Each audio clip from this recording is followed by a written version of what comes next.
I'm Andy Pilgrim with Automobile. Welcome to another edition of Pro Racers Take. Today at the NCM Motorsports Park, we have a 2020 Porsche Taycan Turbo S. And I'm very excited about this one because it's the first all-electric vehicle we've had at Pro Racers Take. So, for the racers who are watching, we really are going green on track right now. Very much looking forward to taking the Taycan down the NCM Motorsports straight away. Now, the limited top speed on the Taycan is 161 miles an hour, and I have a feeling we're going to push up against that pretty hard. Flying, the acceleration is brutal. The exit at 23, we're doing over 130 miles an hour. Pushing up, 155. 159, pushing right up against that 161 limit. Now we need to do the 0 to 60 and quarter mile. This is going to happen fast, guys. 2.45 for the 0 to 60. Incredible. Only 112 feet. Unreal. 10.50 for the quarter mile. Fantastic numbers. Incredible numbers. I wanted to take a little extra time before I start the hot lap just to explain. The 0 to 60 on the Taycan is an unbelievable experience. That's a kind of thing that it's almost like you pay extra money at Disney World. It's an incredible car, and the track conditions aren't ideal. It's been raining on and off most of the time, and that number is sensational.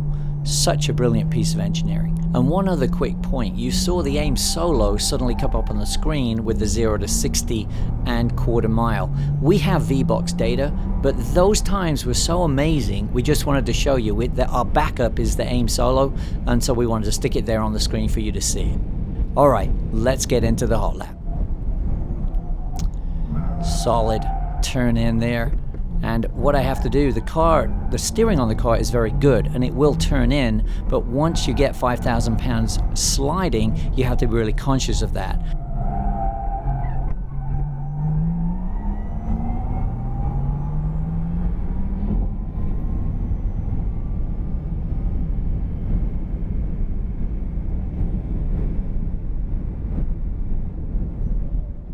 So much speed, 135 coming into 5, managing to run in the mid-90s through there, and then hard on the brakes for 6. And again, I had to get on them early, get it slowed down, and then managing that weight.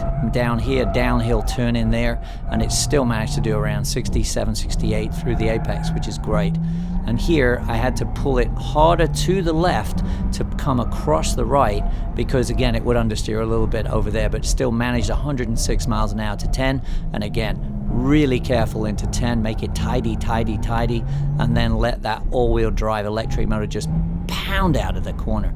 Spitting in here, used some of the curb there, managed to miss the water in the middle of 12 and 13, and then over here onto tabletop, the car reaches full droop. You could see from the way my head almost bounces off the ceiling, and then ripping almost 140 miles an hour through there. And again, coming up the hill as it goes to a vertical corner at the top, the tires unload, and I had to be very patient through there at the top of 16. Killer speed down towards 18 here. Excellent, almost 90 miles an hour. And then with all the way to the car, rocket down to the entry of 20. Take it easy through here. Again, the weight, but still, the tires, these are not specialist tires. These are electric car tires. Nice, quiet, well, they're not that quiet, right? Not right now. Excellent exit, and then just see what we can do down here. And the numbers build so quickly on this car. 2:15.32. That time puts it between the GT350 Mustang and the SS1LE Camaro, and those cars come with stickier tires. Let's head back to the garage. You just saw the black car on track doing the hot lap, and that's the car you're going to see most of the time on the track, and that one's going to get a little bit dirty. So the white car is almost identical. In fact, I lapped both these cars at the very beginning, and the lap times were pretty much identical. The white car, we're going to show more detail, and that one's going to stay a bit cleaner. Porsche stayed true to the Mission E concept vehicle when they built the production version of the Taycan, and I think it looks elegant. It doesn't have what you normally associate with Porsche performance cars, all the bits and winglets and all the stuff hanging off, but the design for the all-electric vehicles, which generally try to be efficient for airflow, I think it's just a beautiful design. There are several fun bits on the Taycans, and they appeal certainly to nerds like myself. Check this out. Look at that, charging port opening right there, brilliant. You just slide your hand underneath that black piece there, and if you do the same thing again, it closes right up. And you have charging ports on both sides of the car. It's brilliant. And the Taycan can accept 270 kilowatt charge, which means you can get 80% of a full charge in just over 20 minutes. Speaking of charging, the EPA estimate for the Taycan Turbo S is 192 miles on range, although several owners are already stating that they're getting over 200 miles. The Turbo S version of the Taycan is the most powerful of the four models, and it comes with a V8 twin turbo. No, it doesn't. There's no twin turbo V8 at all.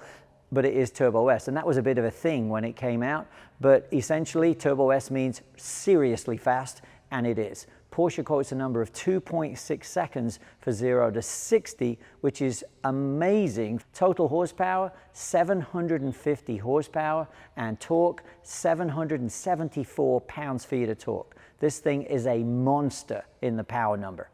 So I wanted to talk about the drivetrain and the power source, but we usually with a Porsche you have an engine either in the back or the front or the middle. So I picked the front. We have all-wheel drive vehicle. On the front axle we have an electric motor. On the rear axle we have an electric motor. The battery pack is in the middle, which helps obviously for weight distribution, for handling, which helps tremendously actually. On the rear end, we have a dual-speed transmission, which is one of the things that helps most with distributing the power to enable the little drifty stuff, which is a lot of fun with a 5,000-pound car. And also up here, you've got this extra storage area, which always helps for practicality. Obviously, when you have a car with more than 5,000 pounds in weight, you need a brake system that can do the job to slow it down. These brakes are humongous and incredibly efficient. 10-piston caliper on the front. The front rotor size is 16.5 inches. The rear rotor size is 16.1 inches with a 4-piston caliper.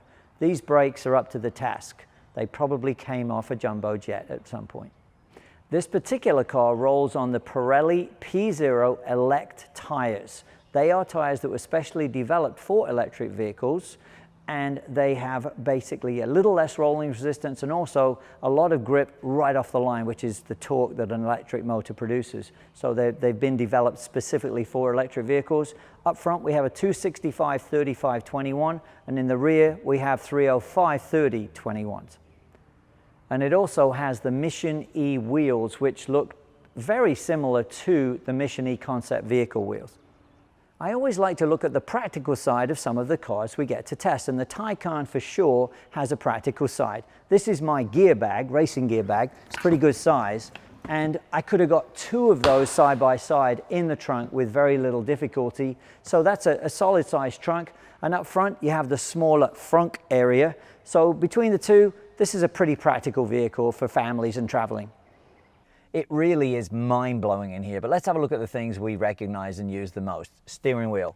It's a small diameter GT type steering wheel, not much on it, which again is always good for me. You've got everything else here, but on the wheel, so on the right side of the wheel, you've got control of the 3 individual display areas on the dash, and also telephone hookup and a back button.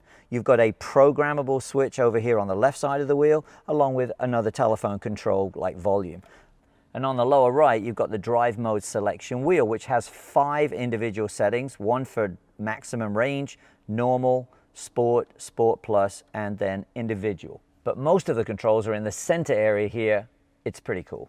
So there are 2 main display areas for the infotainment systems. If we look at this one, this could be a mouse pad down here, can also have some other controls, and there is climate control here. At the very top, you can also push back to this top one and use navigation, phone, and other areas. A couple of pieces that attracted my attention in particular, and there are lots of them in here. This, at the lower screen, you get a plan view of the car, and then you've got all the openings on the car, including opening the charge ports. You can do that from here. And then battery condition, which is cool when you have an electric car. I like to play with that, your mileage, how much are you saving, things like that. And then the 360 camera view is brilliant, very high quality. But my favorite part is actually the rear camera washer, which, as you can see, is superb. Excellent stuff. One thing I noticed was the fact that this is touchscreen like normal. Down below, you've got haptic response on this one. And one thing I did forget was the seats. We've got cooled seats and heated seats, which I'm always a big fan of. And the seats themselves, for the work on track, they hold you in brilliantly. They are well contoured, something Porsche is very good at. The first impression when you get in here is the smell. Alcantara leather everywhere, and it's quiet. These must be the most contoured rear seats I've ever been in. Loads of side support for the professional backseat racing driver. Lots of room underneath the seat in front for my feet, lots of room for the knees, and also armrest, nice and cushy, cup holders, couple of USB ports, and heated rear seats. This is a great place to spend some time. Speaking of which, we had some horrible weather while the cars were here, but when we did have a little bit of good weather, we took advantage of it to get some street driving in. Driving the Taycan on the street is such a pleasurable experience. Yes, I spend most of the time on a racetrack, but a pleasant drive in the country in these cars is just that, a wonderful time. I got to drive both the cars out there. And actually we did enough driving that we pushed the charge way down on the battery. And unfortunately, the next day, the next morning, the weather was disgusting as we went over to the Corvette Museum to charge things up. So we have the Taycans here and we wanted to come and plug in, and it just so happens we have a brand new charging station at the National Corvette Museum, believe it or not. Maybe that means there'll be an electric Corvette. Who knows, right? Anyway, it's a little bit spinning with rain, and some people, you know, worry about charging and rain and things like that, but we're here just to either electrocute me or show it's perfectly safe. So let's give it a try. So slide under here, and there it goes. Pull this down, and then grab it here, and if you're charging on one of the DC fast chargers, you can get 80% of a full charge in just 20 minutes. I mean, that's really good. You can basically take a bathroom break and get a sandwich, or if you're at the National Corvette Museum, you can actually go to the Corvette Cafe and get some food in there. It isn't very long. And one other final point, there are 4 models of Taycans. Every single one of them, you get 3 years free charging. Both the Taycans are charged up. We're almost ready for corner shots, but you have to hear the noise of these cars.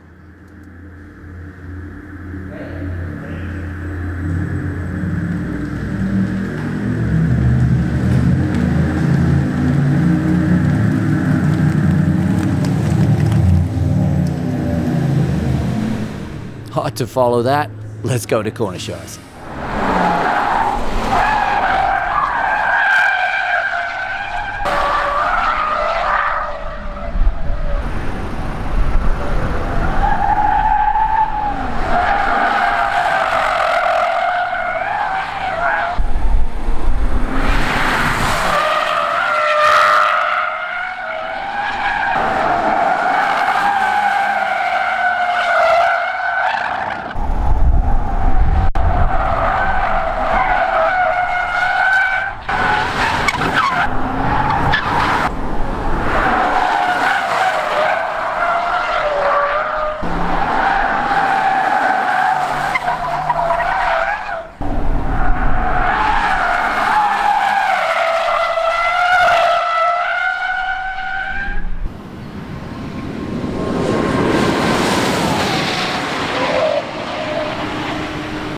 I was very much looking forward to driving the Taycan when I knew they were coming. And like a lot of things, when you get to do it and you've been looking forward to it for a long time, it may not actually reach your expectations. That's not the case here, not at all. The electric car market is obviously growing. We know that there's the huge big player at the top, and the other manufacturers have almost been forced by them to come in. Porsche certainly knows how to do luxury. The fit and finish in the Taycan is superb.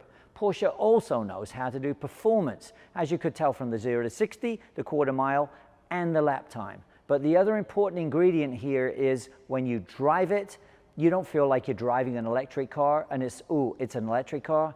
You feel like you're driving a Porsche. You can feel the road and it is magnificent. With this Taycan Turbo S, Porsche have entered the all-electric car market with a bang.